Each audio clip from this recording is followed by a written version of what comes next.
Of course, all eyes are on that nomination for the next Fed chief. Jerome Powell looking like he will be keeping his job here. Let's bring in Isaac Boltansky, BTIG Director of Policy Research, who is on the phone. Isaac, your takeaway on this. Good morning. So I think that ultimately, after what was an abnormally lengthy deliberation phase that took a lot longer than anyone expected or anyone hoped, the White House ultimately went with the safest choice.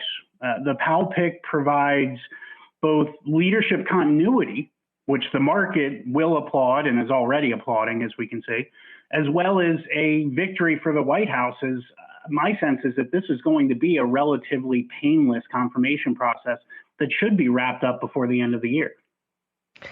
Isaac, it's Julie here. I'm seeing some perhaps conspiracy theorists, depending on your perspective on Twitter, say that, well, if the inflation situation goes even more pear-shaped and the Fed cannot handle it or does not handle it in a way that the public perceives to be effective, that, Powell could be sort of a sacrificial lamb here and then Brainard could step into that role. Do you think that's sort of overthinking it, or do you think that has some credence? I think that is perhaps 2 degrees too much towards the overthinking end of the spectrum. Ultimately, a lot has been made about perceived differences between Powell and Brainard in terms of their monetary policy. But when you really go through what they've said so far, they're actually quite similar in their monetary policy ideology.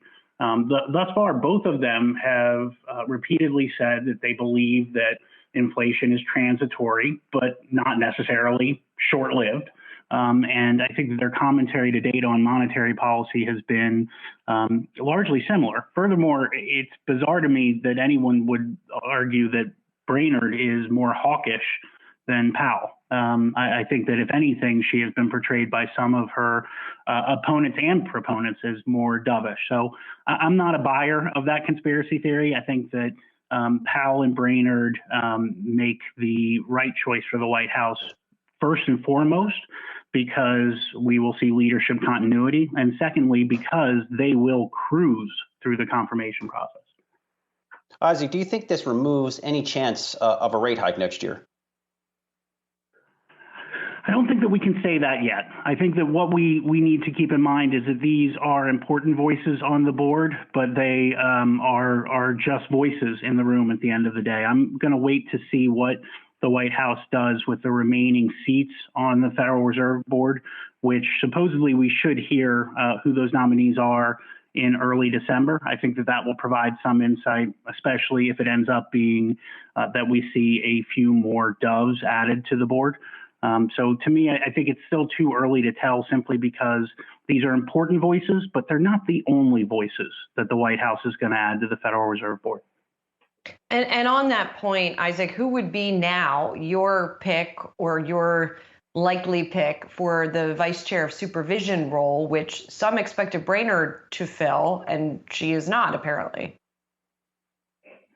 Yeah, so I think that there are a few names that have been mentioned. I repeatedly hear Sarah Bloom Raskin's name. I also hear Lisa Cook mentioned, given that she has some support from chairman of the Senate Banking Committee, Sherrod Brown. My point to clients, though, has been the same. No matter who is in that seat, I think we can safely assume what their agenda will be. I think that it's going to be a harder stress test for the big banks, meaning that capital returns will be incrementally more difficult. I think that there will be a very strong focus on climate change, which means that financing for fossil fuel projects will directionally become more difficult.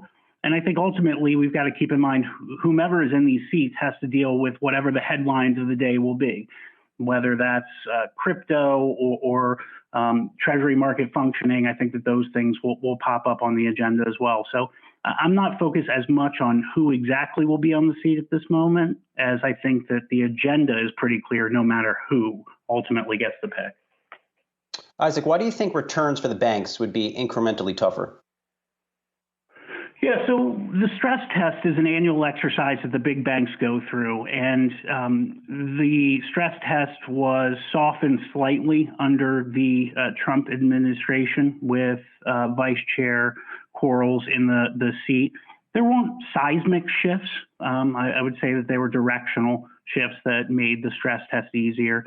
My expectation is that by the time that we get to 2023's stress test cycle, because everything in DC takes time, but once we get to that cycle, I think that you will have more of a focus on bank exposure to different types of climate change scenarios. And my sense is that you could see very technical changes around how many quarters worth of dividends the banks have to hold on their balance sheet. Right now, that's at 4. I could see that going higher to 6 or possibly even 8. So nothing seismic, but directionally, I think that it's going to become a bit tougher once we have a new vice chair for supervision confirmed and through the rulemaking process, through the administrative changes that are required for the stress test annually. Isaac Boltansky, BTIG, Director of Policy Research. Thanks for hopping on for us. Appreciate it.